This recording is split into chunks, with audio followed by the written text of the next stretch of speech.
Hey, time for your first Friday history update briefing from 2020, continuing our bicentennial year here at IU, and we're going to really tie into that bicentennial piece today. So I am in Maxwell Hall. If you haven't been to Maxwell Hall, you really should check it out. Architecturally and design-wise, it's a pretty cool building. It's one of our oldest buildings on campus, and it is named after David Hervey Maxwell and his son, James Darwin Maxwell. And we're going to talk about David Hervey Maxwell mostly today because he's got quite an interesting story that ties into our upcoming bicentennial on January 20th. So David Maxwell was born in Kentucky in 1880s and studied medicine, became a doctor, and married into the Dunn family, which also lived in Kentucky at that point. In 1809, 1810 or so, he moved across the river into Indiana, which was then part of the Northwest Territory, with his new wife and some of the Dunn family members. They lived in Hanover, Indiana.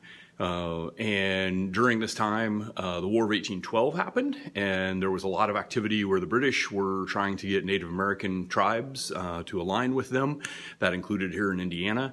And so a territorial militia group was formed called the Indiana Rangers, and they had both a law enforcement responsibility and a military responsibility here in the territory. And so part of their job was to ride between Madison, Indiana, and Vincennes on what is known as the Buffalo Trace, which was the main route between the two. And then they also rode up and down the Wabash to the settlements that were in those areas. There's a more famous ranger group you may have heard of. They're from Texas, but this was the precursor of them. This is what the Texas group was modeled after, was this Indiana group. And one of the commanders of one of those companies was David Maxwell's brother-in-law, and he was a surgeon for that company and traveled with the Indiana Rangers during the War of 1812 for a couple of months, almost a year, that they served during that time.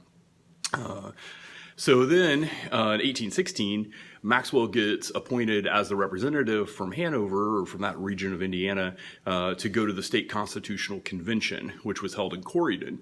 And at the State Constitutional Convention, he advocates for education in the state constitution and a system of schools that go all the way up to a seminary of higher learning, and really kind of builds it in. And when the Constitution gets passed, the federal government says, okay, we're going to set aside some land to fund the state education higher learning program.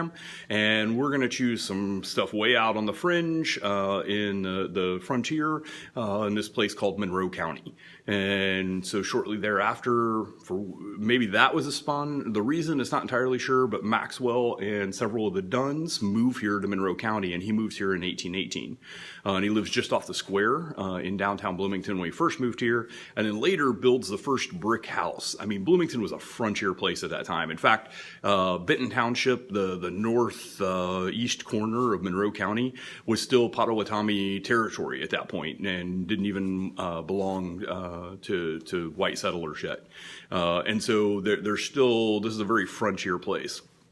In 1820, when the State Constitution Convention meets a second time and the state government and legislature gets formed, one of their tasks is to figure out where to locate the state seminary. Well, since the land was already here that was to be sold to fund it, Maxwell said, why don't we put it in Bloomington? Why don't we put it in Monroe County? And they decided, yep, that's what we're going to do. And that was really the kickoff.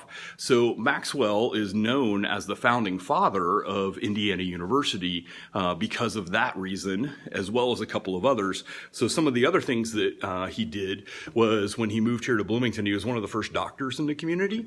He later became postmaster. He was also mayor of Bloomington at one point, and then he served on the board of trustees for a number of years. In fact, almost 30 years, and most of that he served as president of the board of trustees during that time. Some of the other things that happened during those early years, we went from being a seminary to being a college to being a university. Those all happened in his lifetime.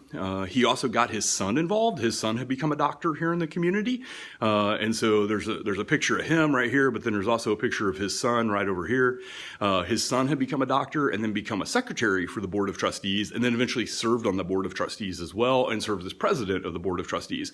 Not nearly as long as his father did. His father had served almost 30 years before he passed away. Now, so what that means is, in veterans terms, if you think about it, the very founding father, the very first person before IU was even a campus, we had veterans on our campus. We had veterans at our institution.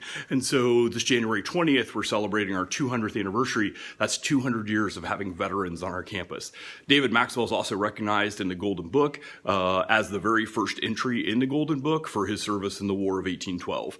And so he's also, recognized through that piece of it. There's lots of other great, interesting Maxwell trivia, Maxwell family history stuff that happens, the Dunns and the Alexanders and all of that early stuff that happens here in Bloomington.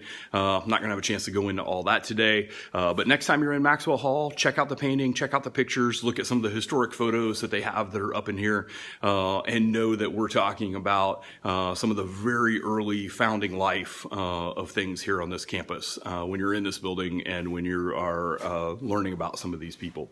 So that's your briefing for today. We'll have more down the road, and welcome to 2020.